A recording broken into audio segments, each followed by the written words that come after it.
kan tahun ini penjualan anjlok mendadak sejak kuartal 2 ya, anjlok. Jadi yang sebelumnya itu penjualannya itu mengikuti pertumbuhan kredit dari bank-bank swasta. Nah sekarang ini kan bank swasta kan juga turun mendadak dari 10-12% di tahun sebelumnya, sekarang hanya 2,5-3% gitu. Jadi penyaluran KPR mendadak turun, itu yang membuat pengembang penurunan terjadi dalam penjualan perumahan dan apartemen itu 65% sampai 70% penjualannya Oke. menurun.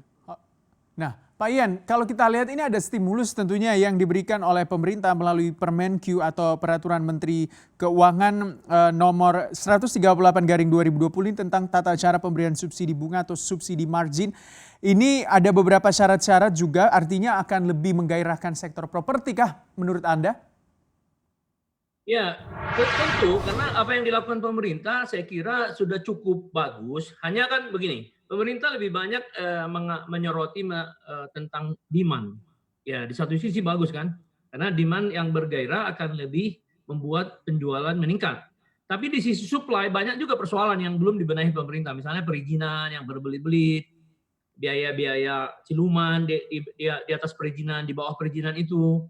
Kemudian pokoknya dari sisi supply lah, tanah lahan yang pembebasan lahan oleh daerah-daerah, apakah pemerintah daerah mendukung pengembang untuk menjalankan bisnisnya gitu. Jadi selama ini pengembang itu dibebani dari sisi supply karena biaya-biaya yang tinggi, waktu pengurusan izin yang lama, kemudian juga ada biaya yang tidak resmi, kemudian panjangnya birokrasi gitu.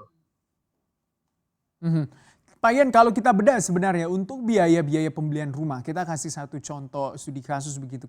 Ketika seseorang mau membeli rumah, biaya apa sih yang harus ditanggung yang mungkin Anda dalam pikiran Anda juga ini memberatkan tentunya dan membuat daya beli masyarakat juga cenderung menurun?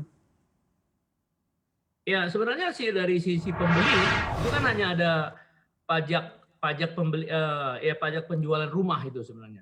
Dari sisi pengembang ada PPh kan, dari sisi pembeli ada BPHTB. Sebenarnya itu sih nggak terlalu memberatkan.